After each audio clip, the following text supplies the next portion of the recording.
Ibihe byiza cyane kuri mwe mwese mudahwema kutugaragariza ndetse no kutwereka yuko tubana bya buri munsi. Iyi nanone akaba ari umwami w'umwana nk'ibisanzwe, njye nkaba ndi umwami muto.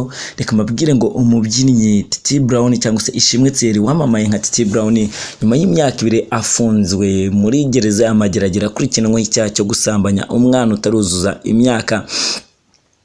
Nyuma y'uko urukiko rumugize umwere, uyu munsi akaba ejo ku munsi w'ejo nibwo hasohotse video ya mbere ari kubyina indirimbo bana ya Chris Easy ndetse na Shafi. Reka mbabwira ngo video ya mbere yagaragaye Titi Brown ari kubyina yongeye kwishima cyangwa se ari kubyinira mu ruhame rw'abantu. Reka mbabwira ngo nyuma y'imyaka 2 afunzwe muri gereza y'Amageragere, umubyinnyi wamamaye nka Titi Brown yongeye kubyinira indirimbo mu ruhame. Ni amashusho yafashwe arimo aryoherwa n'indirimbo bana ya Shafi na Chris Easy, ndetse ayo mashusho yararimo abyinana n'undi mubyinnyi twakita Jojo Breezy, niwe bari barimo babyinana iyo ndirimbo bana. Twadukumbuye Titi Brown wacu, twadukumbuye yuko yongeye akongera akagaruka mu ruhame tukongera tukamubona Titi Brown arimo arabyina. Mbibutse yuko Titi Brown ni umwe mu bantu bafunzwe imyaka 2 azira icyaha cyo gukurikiranwaho gusambanya umwana. Gusa urukiko rukaba rwaraje kumugira umwere nyuma y'igihe urukiko rwagendaga rusubika urubanza rwiwe, rwajyaga kuburana akaboneka impamvu ituma basubika gutyo. Nyine niko byari bimeze.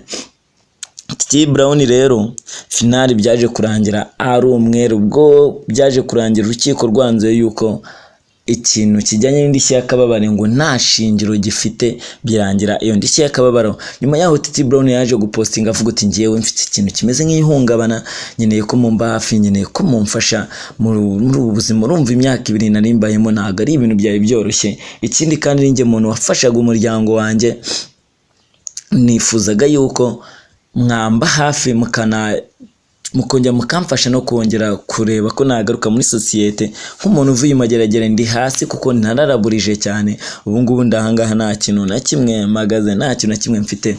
Reka mbabwira ngo rero Titi Brown ubu ngubu ushaka nko kumufasha wamwandikira ukamubaza ukareba uburyo ki wamufasha nk'ibisanzwe.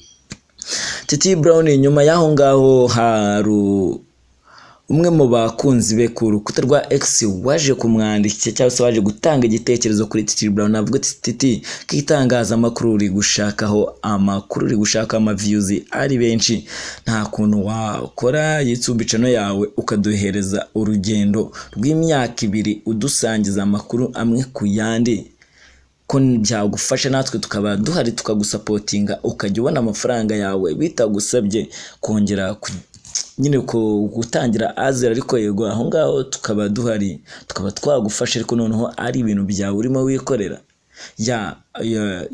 Yo message umuntu yaje gutanga yaje kwakirwa neza, ko feedback zaje kuvamo ari nyinshi. Abantu bari kuvuga uti rwose ufite igitekerezo kizima, Titi Brown nagire turamufasha, turahari kubwe niki. Kugeza nubwo ntago ndamenya ikintu Titi Brown arabikoraho, gusa reka mbabwire ngo umunsi ku munsi nzajya ngunya mbagezaho amakuru uko byagenda, uko ariko kose mbagezaho amakuru. Kabashimire rero mbabwire ngo mukomeze muryoherwe n'ibiganiro umwami w'umwana aba yabateguriye, kandi ntiwibagirwe ukanda subscribe kuri YouTube channel. Gusa ufite igitekerezo cyangwa se inyunganizi wifuza kutugezaho wanyandikira cyangwa ukaduhamagara kuri 0785475861. Iyo ni nimero yanjye, wayikoresha rwose ukadusangiza amakuru aya ariyo yose. Gusa mbere yuko nsoza, ejo nimugoroba nari ndimo nganira n'umukobwa w'inshuti yanjye ku murongo wa telefone, nibwo twaganiriye aza kumereza amakuru adasanzwe tutari tuzi kuri Kazungu Denis. Ndaje mbagezeho icyo kiganiro nacyo cyaza guca